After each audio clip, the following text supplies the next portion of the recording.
कैसे हो स्टूडेंट्स। तो मैथमेटिक्स की सेट फर्स्ट का सेक्शन ए, सेक्शन बी और सेक्शन सी हमने कंप्लीट किया था। आज हम बात करेंगे सेक्शन डी की। तो सेक्शन डी जो है प्रत्येक है 5 मार्क्स के क्वेश्चन है। आज इस पे हम डिस्कस करेंगे student.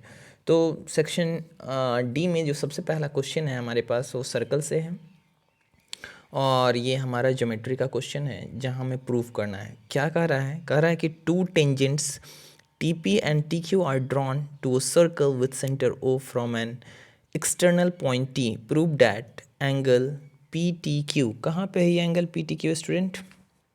This is PTQ, this angle PTQ equals to twice of OPQ, this angle.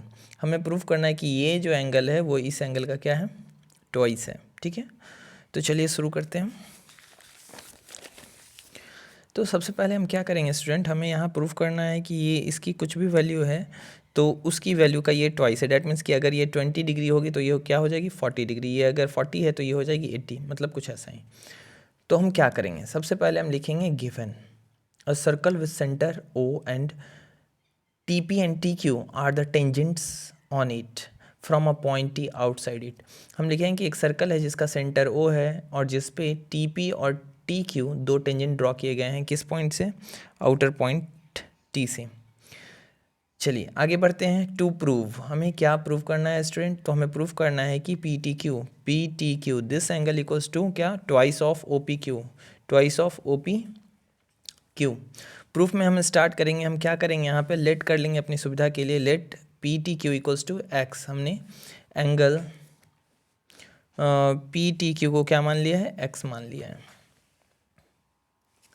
अब देखिए हम जानते हैं, क्या जानते हैं, we know that the tangent to a circle from an external point are equal. हम जानते हैं कि अगर किसी सर्कल पर किसी बाहरी पॉइंट से टेंजेंट ड्रॉ किया जाए तो दोनों की लेंथ आपस में बराबर होती है। तो आप मुझे बताइए यहाँ से TP और TQ आपस में इक्वल होंगे, सो TP इक्वल्स टू TQ।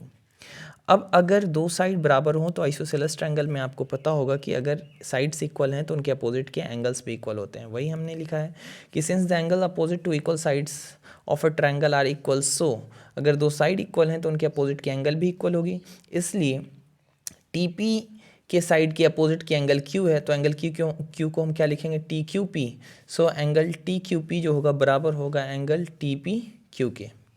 ये बात आप समझ गए। चलिए अब हम आगे बात करेंगे।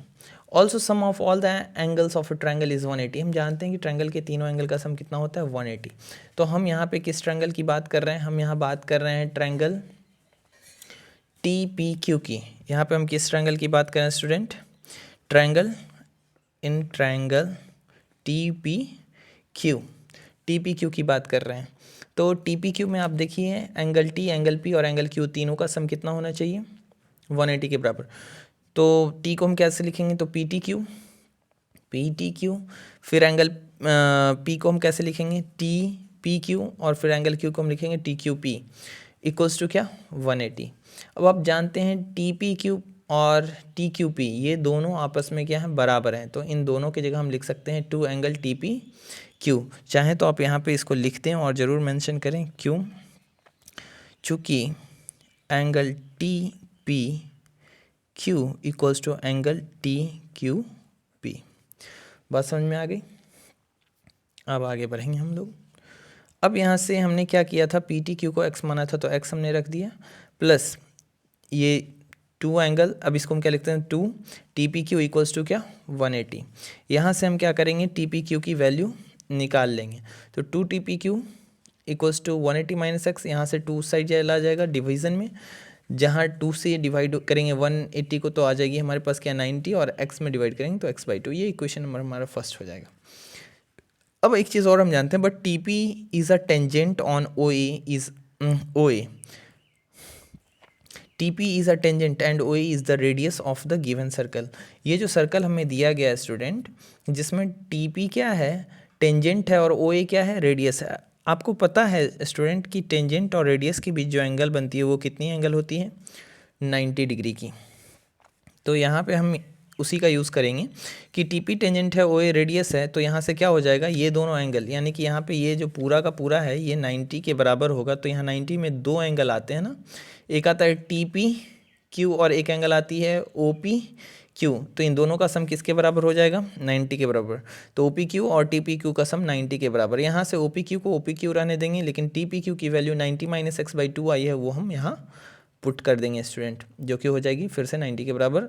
अब angle O P Q equals to क्या हो जाएगा, इसको उधर ले जाएंगे तो 90 प्लस में है तो इधर आके माइनस हो जाएगा और माइनस एक्स बाई 2 है प्लस हो जाएगा। यहाँ पे आप देखिए कि पहले से 90 है और ये माइनस 90 कट जाएंगे, ये हो जाएगा एक्स बाई 2 बच जाएगा। तो यहाँ से O P Q equals to क्या बचेगा student, x by 2। Cross multiplication करेंगे अगले स्टेप में तो आपको क्या मिलेगा, x इक्वल्स टू एक्स रह जाएगा और ये 2 से इधर गुणा हो जाएगा, क्या हो जाएगा 2 ओ पी क्यू। अब x किसको माना था स्टूडेंट, देखिए हमने लेट किया था ना x, हमने x किसी को माना था, देखिए तो यहाँ पे हमने x किसको माना था, पी टी क्यू को हमने x माना था। तो x को हम फिर से रिप्लेस कर देंगे पी टी क्यू से, तो x की जगह हम रख सकते हैं पी टी क्यू, जो कि बराबर होगा 2 एंगल ओ पी क्यू के। और यही हमें क्या करना था, प्रूफ करना था। देखिए क्या प्रूफ करना था, टू प्रूव में P T Q equals to 2 O P Q, वही हमारा लास्ट में रिजल्ट आ गया, P T Q equals to 2 O P Q, ये प्रूव्ड हो गया। आई होप स्टूडेंट आप इसको अच्छे से समझ पाए होंगे। चलिए तो हम अब देखते हैं इसका next question. Students question number 32 में हमारे पास एक और क्वेश्चन है, यानी कि हम या तो ए बनाएं या बी बनाएं। तो आइए देखते हैं बी क्वेश्चन क्या है। कह रहा, a circle touch the side B C of a triangle A B C at a point P and touch AB and AC when produced at Q and R respectively show that AQ equals to half of the perimeter of triangle ABC। हमें show करना है क्या कि AQ जो है ये इस triangle ABC के परिमीटर का हाफ है, यही हमें क्या करना है स्टूडेंट, शो करना है। तो चलिए हम बनाते हैं इसको। देखिए स्टूडेंट यही फिगर है हमारा। तो जैसा कि हम सब जानते हैं, क्या जानते हैं कि we know that the tangent drawn from the external point to a circle are equal in length. Circle पे किसी एक्सटर्नल पॉइंट से ड्रॉ किए गए टेंजेंट की जो लेंथ होती है वो बराबर होती है। तो बताइए यहाँ से यहाँ तक जो ए क्यू है और यहाँ से यहाँ तक जो ए आर है, इसकी लेंथ क्या होगी, बराबर होगी। So A Q equals to A R, tangent from point A, equation first. Next आप मुझे बताइए, अगर हम बी को एक पॉइंट माने तो यहाँ से ये और ये भी एक तरीके का टेंजेंट हो जाएगा। सो हम यहाँ से लिख सकते हैं स्टूडेंट कि B P equals to B Q. कहाँ से tangent, tangent from point B. ठीक उसी तरीके से आप देखिए, अगर सी को भी आप एक पॉइंट मानेंगे तो यहाँ से भी सी पी और सी आर दो टेंजेंट ड्रॉ किए गए हैं। So C P equals to C R, tangent from point C. अब हमें क्या करना है, perimeter of triangle A B C. तो बताइए ए बी सी ट्रायंगल की पेरीमीटर क्या होगी, तो A B plus B C plus A C, ये सी है तो A B plus B C plus A C. ठीक है, अब आप मुझे बताइए ए बी को ए बी रहने दीजिए, बी सी को यहाँ से यहाँ तक की दूरी को क्या हम B P plus P C लिख सकते हैं, बिल्कुल लिख सकते हैं। तो हमने बी सी को तोड़ के लिख दिया B P plus C P plus A C को ए सी रहने दीजिए। अब आप क्या कर सकते हैं, A B plus B P को हम क्या लिख सकते हैं स्टूडेंट, बी पी को हम लिख सकते हैं बी क्यू। क्यों लिख सकते हैं, क्योंकि यहाँ देखिए हमने लिखा है ना बी पी जो है बी क्यू के बराबर है। सो हम बी पी को रिप्लेस कर देंगे बी क्यू से। ठीक उसी तरीके से सी पी को हम क्या लिख सकते हैं, सी पी जो है सी आर के बराबर है, तो हम सी आर से रिप्लेस कर देंगे प्लस ए सी। ऐसा क्यों करेंगे स्टूडेंट, क्योंकि बी पी को जब हम बी क्यू से रिप्लेस करेंगे तभी तो यहाँ पे A B plus B Q जो है ए क्यू के बराबर आ पाएगा। देखिए यहाँ इन दोनों का आप अगर कंबाइंड फॉर्म देखेंगे तो ये किसके बराबर हो जाएगा, ए क्यू के बराबर। और यहाँ पे सी आर प्लस ए सी जो है सी आर प्लस ए सी, यानी कि ए सी प्लस सी आर, ये और ये इन दोनों का सम क्या हो जाएगा, ए आर के बराबर हो जाएगा। इसलिए यहाँ पे हमें इसको बी सी को और ये बी पी को और सी पी को क्या करना पड़ा, रिप्लेस करना पड़ा।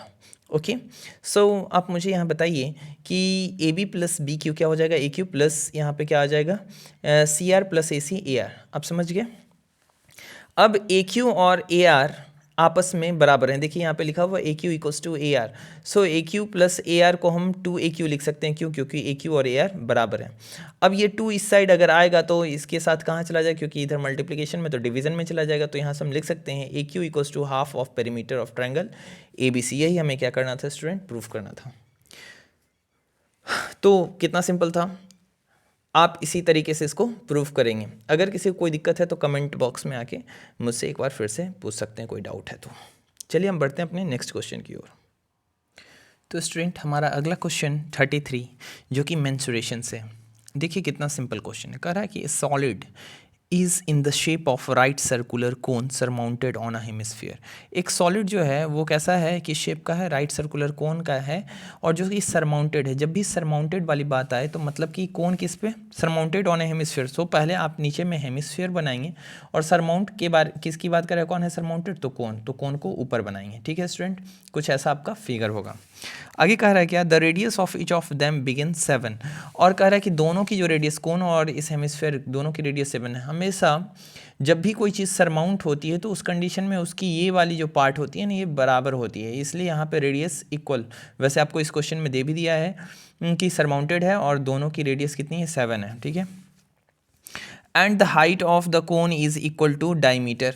कोन की हाइट जो है वो दी गई है किसके, डायमीटर के बराबर। आपको पता है हेमिस्फीयर में जो डायमीटर है, तो यहाँ पे अगर रेडियस 7 है तो डायमीटर हो गई 14, तो कोन की हाइट 14 सेंटीमीटर हो गई।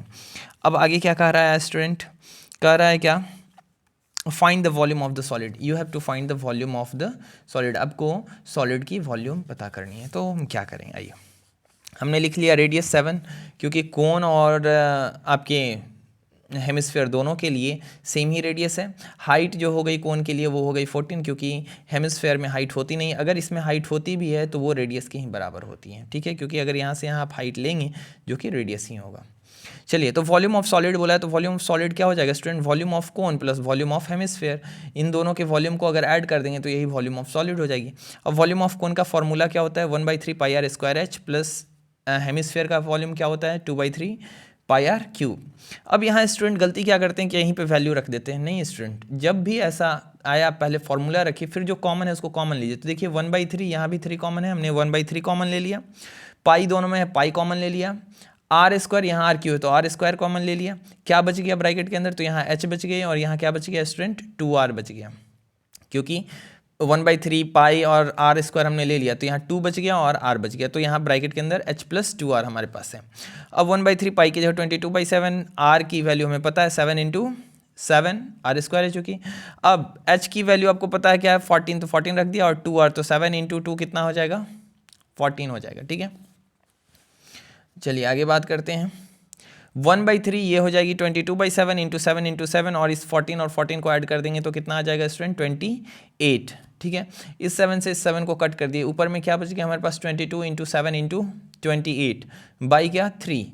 अब यहाँ ऊपर वाले को मल्टीप्लाई करेंगे तो 7 2 14, कैरी 1, 7 2 14, 1 15, 154 × 28/3। अब 154 को 28 से गुना करेंगे तो आएगा 4312 बाई क्या 3। अब स्टूडेंट इसको डिवाइड देंगे तो आपके पास आ जाएगा 1437.333। तो आप 2 अंक तक ले सकते हैं, या चाहें तो आप इसको ऐसा भी लिख सकते हैं स्टूडेंट कि 1437.34 सेंटीमीटर क्यूब, क्योंकि ये 3 रिपीटेड है। ठीक है, तो ये भी इसका क्या हो जाएगा आंसर। मैं उम्मीद करता हूँ कि ये बहुत ही आसान सा क्वेश्चन था और आप 5 मार्क्स तो ज़रूर लेके आए होंगे। बस यहाँ पे आपको फॉर्मूला याद होना था और कोई भी दिक्कत वाली बात नहीं थी। चलिए बढ़ते हैं हम अपने नेक्स्ट क्वेश्चन की ओर। तो हमारा अगला क्वेश्चन है 34, जो कि एपी से रिलेटेड क्वेश्चन है। क्या है क्वेश्चन कह रहा है कि the ratio of 11th term to the 18th term of an AP is 2:3। 11th term और 18th टर्म की रेशियो दी गई है 2:3, और कहा जा रहा है find the ratio of 5th term to the 21st term. और 5th और 21st टर्म की रेशियो हमसे पूछी जा रही है, और भी कुछ पूछा जा रहा है। Also find the ratio of the sum of first 5 terms. फिर हमसे S5 और S21 की रेशियो पूछी जा रही है, यानी कि सम ऑफ फर्स्ट 5 टर्म्स और सम ऑफ फर्स्ट 21st टर्म। चलिए हम शुरू करते हैं। तो पहला काम तो हमें जो रेशियो दिया हम वहाँ से स्टार्ट करेंगे कि ratio of 11th term and 18th term. तो 11th टर्म को क्या स्टूडेंट लिखेंगे, A11, और 18th टर्म को लिखेंगे 18 इक्वल्स टू, दिया गया है 2:3, तो 2:3 के बराबर। अब इसको हम लिख लेंगे A11/18 इक्वल्स टू 2/3। आपको पता है कि A11 को हम क्या लिख सकते हैं, A + 10D। आप इसको यहाँ से समझ लीजिए कि A11 का मतलब क्या होता है, आपको फॉर्मूला पता होगा, AN equals to A + n-1 × D। तो देखिए यहाँ से A की जगह अगर आप A ही रहने दीजिए, N की जगह आप 10 रखेंगे, N की जगह 11 रखेंगे, क्योंकि यहाँ पे N की जगह क्या हमने रखा है 11, तो यहाँ पे 11 - 1 × D। तो बताइए यहाँ पे क्या आ जाएगा, A + 11 में से 1 जाएगा तो 10D बचेगी। तो जब भी अगर अब ऐसा क्वेश्चन आए तो आप क्या कर सकते हैं, यहाँ पे ये जो डी के साथ आप लिखेंगे जो भी वैल्यू आएगी वो ए प्लस और यहाँ पे जितना होगा उसमें से एक कम इंटू डी आप करके लिख सकते हैं। तो A11 को हम क्या लिख सकते हैं, ए प्लस 10D। उसी तरीके से A18 को क्या लिख सकते हैं, ए प्लस 18 से एक कम 17D इक्वल्स टू इतना। अब क्या करेंगे, क्रॉस मल्टीप्लीकेशन करेंगे तो 3 से गुना होगा इसको और इधर 2 से गुना होगा। गुना करने के बाद 3 से गुना करेंगे 3A प्लस 30D और इधर आ जाएगा 2A प्लस 17 इंटू 2 कितना आ जाएगा 34D। अब 2A को एक तरफ ले आएंगे तो 3A माइनस 2A और इधर से 30 को उधर ले जाएंगे तो 34D माइनस 30D। यहाँ से A इक्वल्स टू क्या आ जाएगा स्टूडेंट, 4D। ये याद रखिएगा, ये क्या है 4D है, ठीक है। A की वैल्यू 4D आ गई, आगे कोई भी वैल्यू नहीं है, ये पीछे के पेज का है, ये कुछ भी नहीं है, ठीक है ना, 4D। अब हम क्या करेंगे, आगे बढ़ेंगे। हमसे क्या क्वेश्चन पूछा है, तो कहा जा रहा है कि आप क्या कीजिए, find the ratio of 5th term to the 21st term. 5th term और 21st टर्म का हमसे पूछा जा रहा है। तो 5th टर्म और 21st टर्म क्या है हमारा, तो A5/A21 इक्वल्स टू, तो A5 को हम क्या लिख सकते हैं, A प्लस 4D और 21st को क्या लिख सकते हैं, फिर से उसी तरीके से एक कम करके A प्लस 20D। अब चूंकि A की वैल्यू हमें पता है 4D, तो हम A की जगह 4D रख देंगे, यहाँ भी 4D रख देंगे 4D, और यहाँ पे पहले से क्योंकि A5 को हम लिख सकते हैं A प्लस 4D, A की जगह 4D और ये 4D 4 हो जाएगा 8D और यहाँ से 4D प्लस 20D कितना आ जाएगा स्टूडेंट 24D। D से D कैंसिल आउट, 8 से 24 3 टाइम्स में, सो हमारे पास आ जाएगा 1/3। तो हम लिख सकते हैं देयरफॉर A5:A21 इक्वल्स टू 1:3। ये तो हो गया पहला आंसर। एक क्वेश्चन और दिया हुआ है हमें, कर रहा है क्या, देखिए आपको एक क्वेश्चन और दिया हुआ है साथ में, इसमें 2 क्वेश्चन थे। हाँ, also find the ratio of the sum of first 5 terms to the sum of first 21st terms. हमें सम ऑफ फर्स्ट 5 टर्म्स के साथ साथ सम ऑफ फर्स्ट 21st टर्म्स का भी रेशियो निकालना था। डैट मीन्स कि हमें S5/S21 निकालना था। तो S5 आपको पता है, SN का फॉर्मूला क्या होता है, देखिए SN का फॉर्मूला आपको पता होगा, N/2 into A plus AN होता है, ये होता है फॉर्मूला। तो N की जगह 5 है तो यहाँ पे क्या आ जाएगा 5/2 इंटू A प्लस AN की जगह A5। ठीक उसी तरीके से S21 को हम लिख सकते हैं N/2, तो यानी 21/2 इंटू A प्लस AN, तो A की जगह A और AN की जगह A21। अब 5/2 को 5/2 रहने दीजिए, A को A रहने दीजिए। A5 को हम क्या लिख सकते हैं, मैंने आपको बताया कि जब भी ऐसा रहे तो उसमें हम A प्लस और एक कम करके D के साथ गुना करके लिख सकते हैं, तो A प्लस 4D लिख सकते हैं A5 को। उसी तरीके से 21/2 A प्लस यहाँ पे 21D को A21 को हम लिख सकते हैं A प्लस 20D, ठीक है।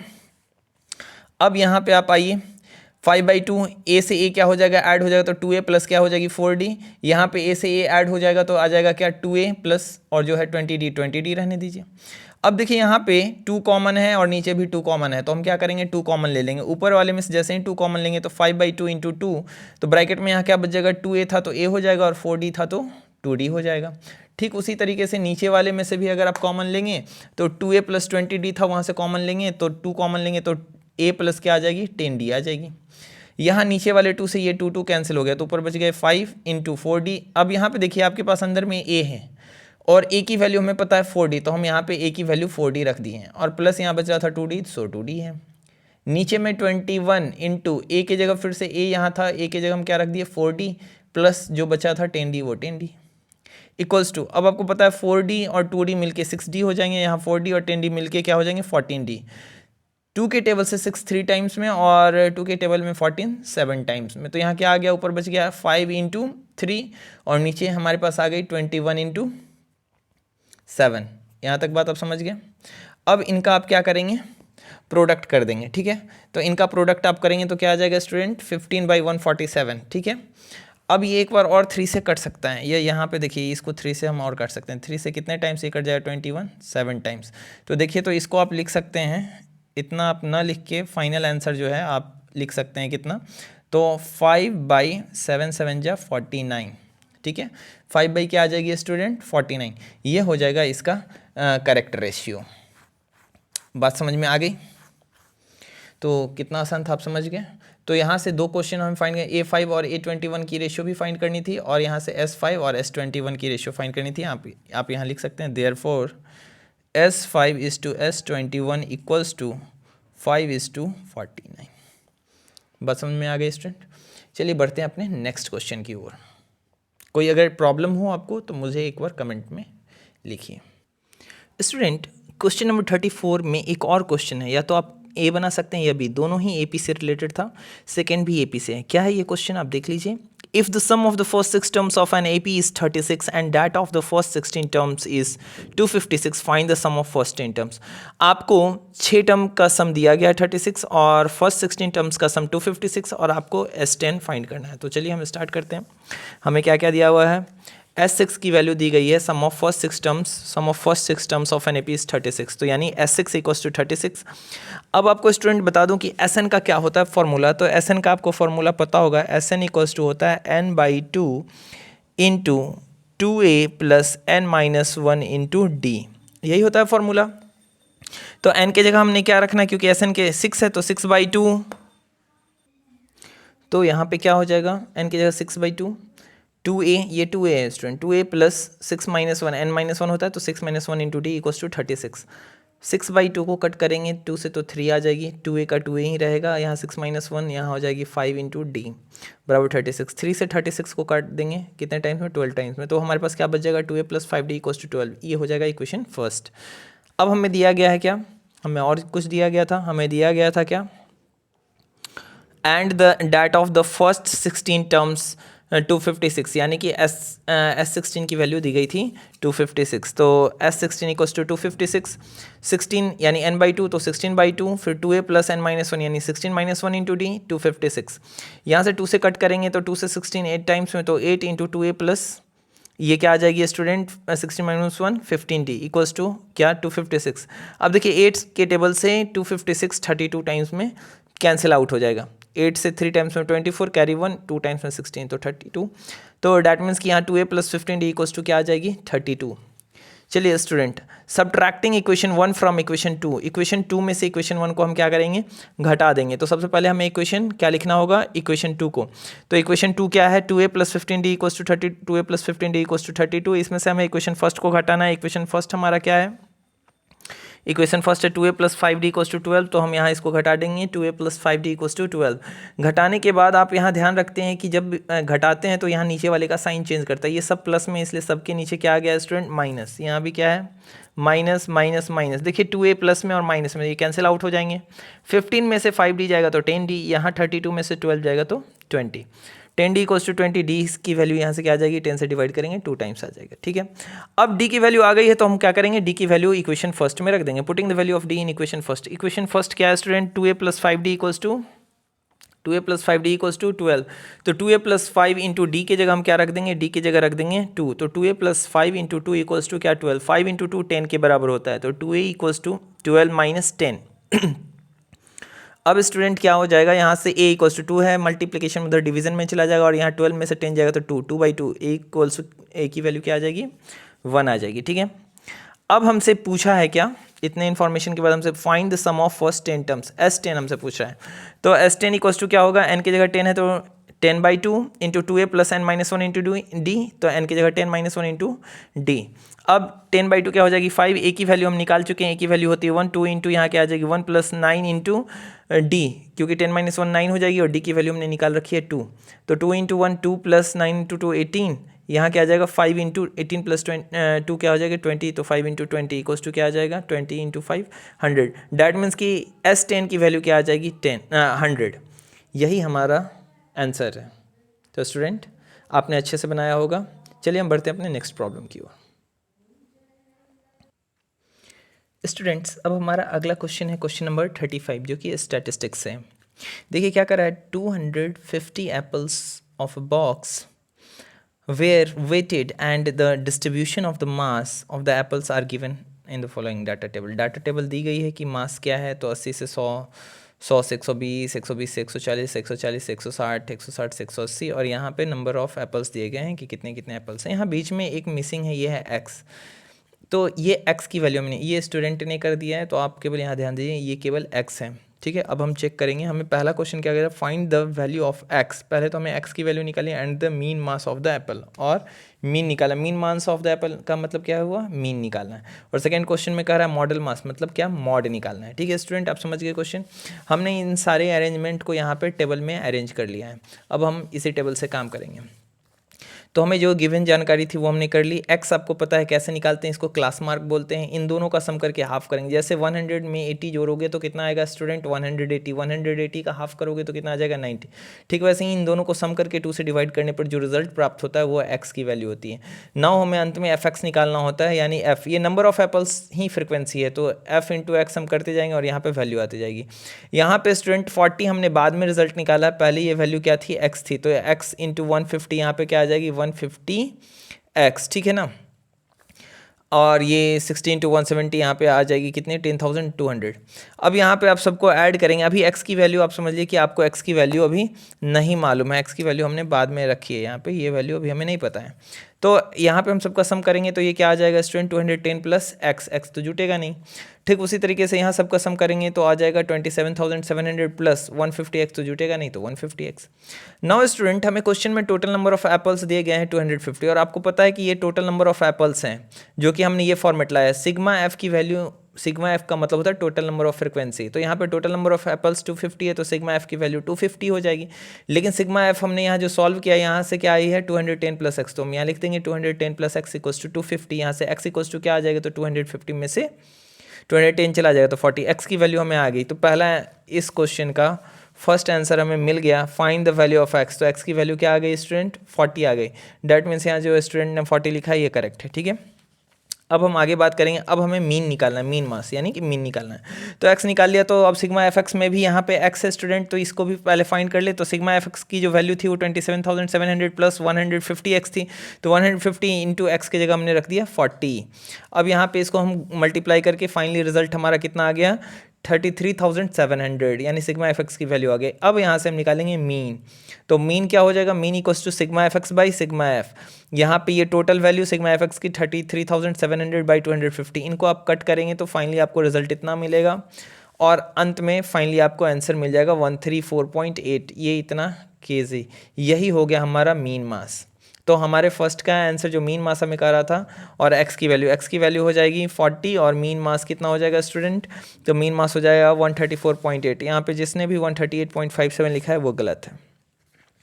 अब क्वेश्चन नंबर 2 की ओर बढ़ते हैं। Find the modal mass of the apple, modal mass, हमें एप्पल का मॉडल मास निकालना है। तो स्टूडेंट मॉडल मास निकालेंगे यानी कि मॉड निकालना है। मॉड निकालने के लिए आपको पता है कि यहाँ हमने मॉड दे दिया, क्योंकि अब मॉड का हम सारा काम करेंगे। तो मॉड के लिए हमें क्या चाहिए होता है, एफ के माइनस वन, एफ के प्लस वन, ये सारी चीज़ें चाहिए होती हैं। तो हम देखें कि पहले यहाँ पे एफ क्या है, तो जो हाईएस्ट फ्रिक्वेंसी होती है वही होता है हमारा। तो देखो ये स्टूडेंट यहाँ पे सबसे एक्स की वैल्यू हम निकाल लिए 40, अब सबसे ज़्यादा कौन वैल्यू है, तो 70, यानी कि यही हो गया हमारा एफ के से ऊपर वाले को लिखते हैं एफ के माइनस वन, और एफ के से नीचे वाले को लिखते हैं एफ के प्लस वन। तो देखिए एफ के हमारी क्या आ गई 70, एफ के आ गई 70, तो एफ के से ऊपर वाली क्या आ जाएगी एफ के माइनस वन, वो क्या आ जाएगी तो 60, और एफ के प्लस वन के एफ के ये रहा, और एफ के प्लस वन ये कितनी है 40, तो एफ के प्लस वन की वैल्यू क्या आ गई हमारी 40। अब मॉडल क्लास किसको कहते हैं, तो जो हाईएस्ट फ्रिक्वेंसी होती है इसके सामने वाले क्लास को ही मॉडल क्लास कहते हैं स्टूडेंट। तो यहाँ 120 से 140 यही हो जाएगी हमारी मॉडल क्लास। तो मॉडल क्लास हो गई 120 से 140, और जो मॉडल क्लास की जो लोएस्ट वैल्यू होती है इसी को हम बोलते हैं एल, तो एल इक्वल्स टू क्या हो जाएगी 120, ठीक है। हाइट क्या बोलते हैं, इनका डिफरेंस 140 में से 120 जाएगा तो क्या आ जाएगी 20, यानी कि सारी वैल्यू आ रखी है। अब मॉड की जो फॉर्मूला होती है क्या होती है, एल प्लस एफ के माइनस वन बाई 2 माइनस, यहाँ देखो मैंने ब्रैकेट कई बार फॉर्मूले में माइनस एफ के माइनस वन माइनस एफ के प्लस वन होता है, लेकिन मैंने माइनस ब्रैकेट के बाहर ले लिए, इसलिए अंदर में ये दोनों पॉजिटिव फॉर्म में है, इनटू क्या हाइट यानी एच। देखिए स्टूडेंट कई बार एच लोग इधर ले लेते हैं और गड़बड़ी कर देते हैं, इसलिए आप हमेशा हाइट को इस साइड रखेंगे। अब एल की वैल्यू आप एल के सामने रख देंगे, एल की वैल्यू आपको पता है 120 है, तो एल की वैल्यू हम क्या रख देंगे 120, प्लस एफ के की वैल्यू हमें पता है 70 रख देंगे, एफ के माइनस 1 60 रख देंगे, बाई 2 इंटू एफ के की वैल्यू 2 इंटू 70 माइनस एफ के माइनस वन यानी 60, और एफ के प्लस वन 40, तो 60 प्लस क्या 40 इंटू हाइट 20, ये रख देंगे। यहाँ आप सॉल्व करेंगे स्टूडेंट, तो आप देखिए यहाँ पे 70 में से 60 जाएगी तो 10 बच जाएगा, और यहाँ पे नीचे 70 इंटू 2 यानी 140, 140 में से क्या घटेगा 60 प्लस 40 यानी 100, तो 120 प्लस 10 बाई 140 माइनस 100 इंटू 20 यही आ जाएगा हमारा। तो 120 प्लस 10 बाई 140 माइनस 100 इंटू 20, इसको सॉल्व करेंगे 120 इक्वल्स टू यहाँ पे 10 इंटू क्या आ जाएगी 20 बाई क्या 140 में से 100 जाएगा, तो क्या आएगा स्टूडेंट हमारे पास 40। अब चलिए यहाँ पे आप देखिए कि हमारे पास क्या है 120, अब यहाँ पे आप देखिए जो कट रहा है काट दिए, 20 से 40 को काट दिया 2 टाइम्स और 2 से काट दिया 10 को 5 टाइम्स, तो बच गया 120 प्लस 5, तो यहाँ पे फाइनली हमारे पास रिजल्ट आ गया 125। हेंस मीन मास हमने निकाल रखा था 134.8 kg और मॉडल मास क्या आ गया 125 kg। तो बहुत ही आसान सा क्वेश्चन था स्टूडेंट, कोई बहुत दिक्कत वाली बात नहीं थी, कैलकुलेशन भी कोई बहुत टफ नहीं था, पॉइंट में कोई वैल्यू नहीं आई। एक जगह मीन में आई तो वो भी सिंपल था, कुछ ऐसा नहीं था, तो बहुत आसानी से आप 5 मार्क्स इसमें ले आए होंगे आई होप। तो चलिए मिलते हैं नेक्स्ट वीडियो में, क्योंकि हमने अपना सेक्शन आज हमने सेक्शन डी कंप्लीट किया।